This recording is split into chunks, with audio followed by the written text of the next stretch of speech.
RDL and the stiff leg RDL. What's the difference? With the RDL, when you're hinging back, you want to keep that knee fixed so your calf stays perpendicular to the ground. And you want to hinge back, thinking of keeping that knee still, and this should bias more of your glutes.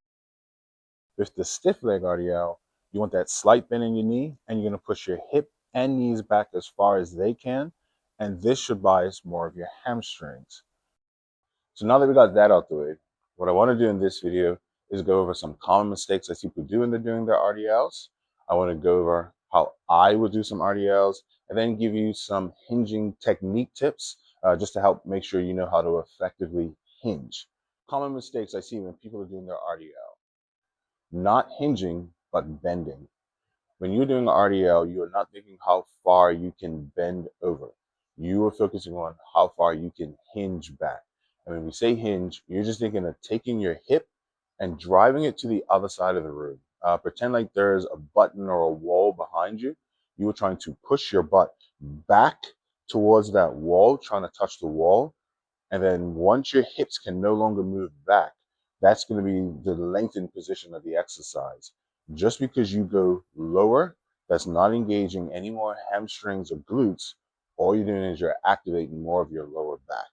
So whenever you're doing the exercise, you always want to keep a neutral spine and just push your butt back, hinging back from the hip, not thinking how far low you can go. Another common mistake would be not keeping the bar or your arms close to the body. When you keep your arms close to the body, you're able to give your body more stability and support and not ask your lower back to do so much extra work. The farther out you push your arms, holding a dumbbell or a barbell, and you're going through your stiff legs, you're asking your lower back to do more work. It's one of the main reasons why a lot of people sometimes get back issues outside from lifting, not even just gym related, but just how they're picking stuff up, is because instead of thinking, well, let me keep everything close to the body so my whole body can help support and stabilize this weight, they're just asking their lower back to constantly do more work. So you being in the gym and doing that same thing with just heavier weight, you can just make the problem even worse. So don't let your arms reach out as you're trying to hinge back. You want to keep it close. It's just going to be one way you can keep the tension where you want it and not place it on your lower back. The other mistake I would see, and I don't see it as much, thankfully, is coming up to the top and squeezing the bejesus out of your glutes. Now, a lot of people do that because they think this is some glute gain technique. Just because you come up and squeeze your glutes on the top of an RDL, that doesn't mean you're putting any load in the top. Again, when we use women arms to see how much load is being placed on the muscle, when you're in this vertical alignment, that movement arm is going to be very small if it exists at all. So don't come up and squeeze. One, because you're just not doing anything and you're taking time away from you actually putting the tension on the muscle during where the exercise is hardest. And two, what I've seen is they'll come up and they'll squeeze so hard and they'll push their hip forward. Then that movement of pushing that hip too far forward can end up activating the lower back. And then they're going into a hinge movement where if you're not done correctly, can actually engage the lower back. If you're doing an RDL to be glute bias, is that hinging, that stretch position. That's where all the work's being done. The other thing I would see, and this is again thinking just how to get from point A to point B, is they're bending their knees too much. They'll go into their hinge, but they're just thinking, well, how far low I can go. So they'll start bending the knees just to get lower. You bending your knee, you're going to start to put more tension in your quads, but really you're just taking that tension off of your hamstrings. We want to keep that tension on your hamstrings as long as you can.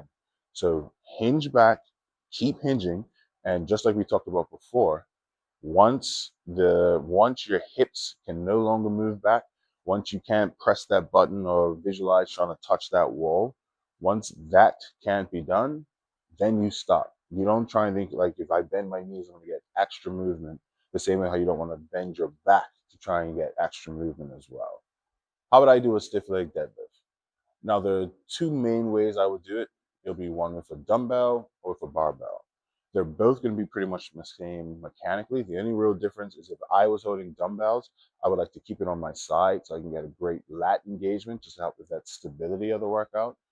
If I was using a barbell, I'll be squeezing more on my traps to give me that stability just because of where my hands have to be. So I want to make sure my feet are planted into the ground. I can feel that tripod of my foot. I want to keep my core braced. And just in case anyone's new listening to this, when I say braced, it does not mean suck in your stomach. You actually want to expand it and think like you're taking a poop and lock it down. That is a brace core to really help protect your back. And I want to keep that posture upright, making sure my spine stays neutral. Once I know all of those are in place, I'm going to bend my knees slight, and then I'm going to hinge my butt back, trying to hinge back as far back as I can. Again, visualize like you're trying to touch the wall, or if there's like an imaginary button behind you. Hinge until you can't move your hips back anymore. Sometimes I'll do a slight pause just to make sure I feel my hamstrings, and then I'll drive back up into that standing position. The top portion, I want to be up there as short as possible because there's not any load on my hamstrings at this place, and go right back to feeling that hamstrings. So, we talked about this often. We always want to look for those parameters on making workouts harder without just thinking of weight. If you hinge, come up, stop, take a break, hinge, come up, stop, you're not keeping constant tension on the muscle. We are trying to fatigue the muscle as effectively and quickly as we can. So by hinging, feeling that stretch, driving up, and then coming right back down, I'm keeping the tension on the hamstrings, which is going to make it fatigue faster. Am I going to possibly have to drop the weight? Yes, but we don't care about the weight. That's not the objective. The objective is how can I best stimulate the muscle? So that's how I would do a stiff leg deadlift. Now, I do want to go through 3 techniques that I would give my clients when I see they have a problem learning how to hinge. And hopefully this can be useful for you.